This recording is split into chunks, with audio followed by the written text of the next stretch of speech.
Well, it's a pleasure to be here with you. I don't know if you know this, but you're the first provincial conference that I get to attend as a national director.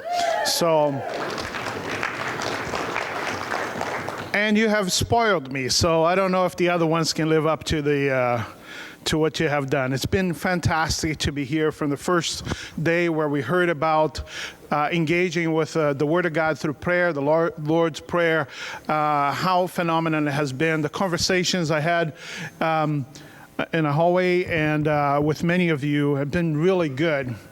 I'm not going to go back through the collaborative model or anything that we just said twice in the breakout session, but we do have a number of information for you if you want to know more. Where are they? I think they are on the tables. There are some information. Take it with you. Take as many as you want and give to other people in your congregation as well.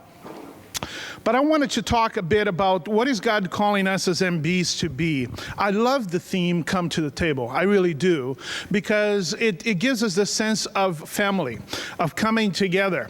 And one of the things that happens is that my parents happen to live right next door to me, right? They live right next door. And every Sunday, the whole family comes over for lunch. So every Sunday, my brother and his wife and his kids, my sister, her husband, and her kids, and myself and my wife and my daughter who is married and her husband, we all go to my parents' house, and my mom cooks for all of us pretty much every Sunday. So it's quite the thing, a feeling like you're family and that you're wanted and welcome somewhere around the table.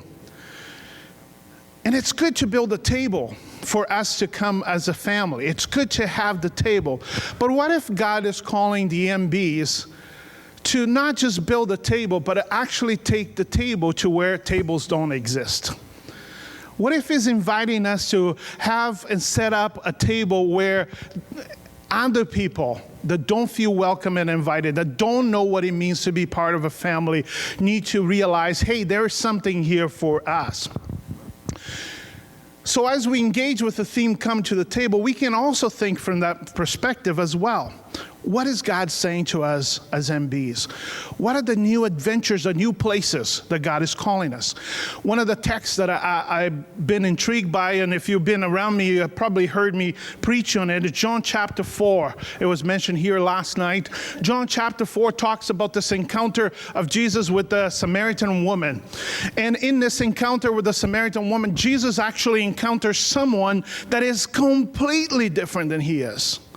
Completely different. There are actually 4 very strong stigmas that Jesus has to get through to be able to engage with this woman in conversation.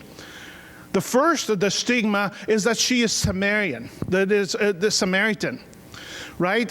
Jews and Samaritans did not talk to each other. And there are segments of the Jewish legalistic religion that believe that if their shadow was to cross the shadow of a Samaritan person, they were themselves unclean and had to go through a purification process all over again. So Jewish people would take make great efforts not to cross or go through Samaria.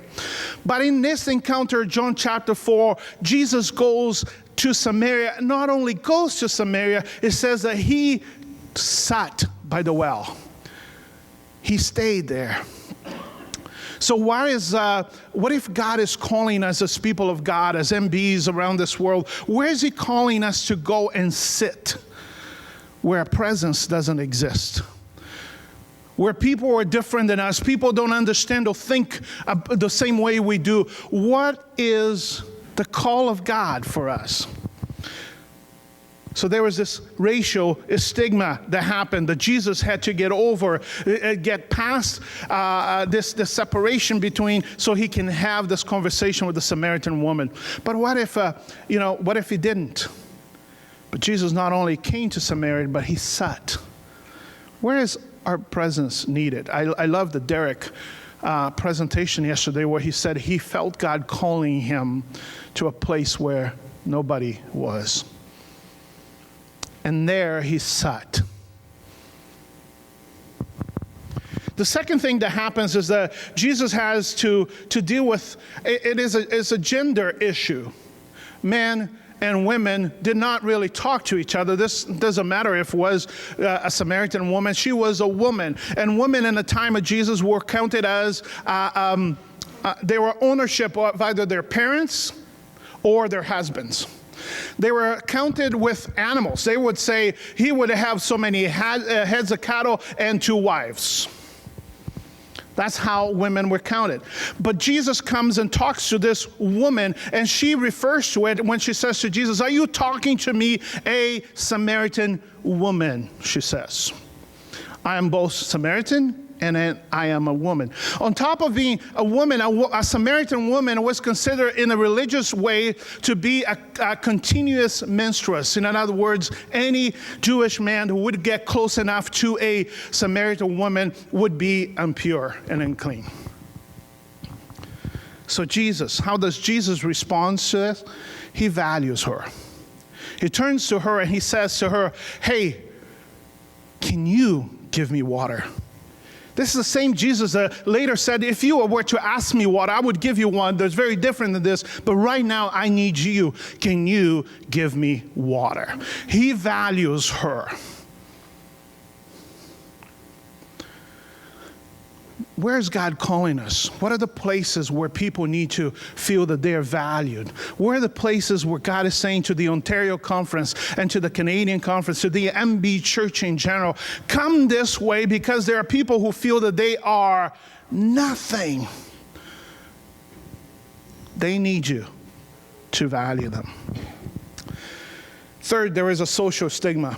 And here in this passage, I got really stuck for a while, because Jesus says to this woman, "Go call your husband." And she says, "I don't have a husband."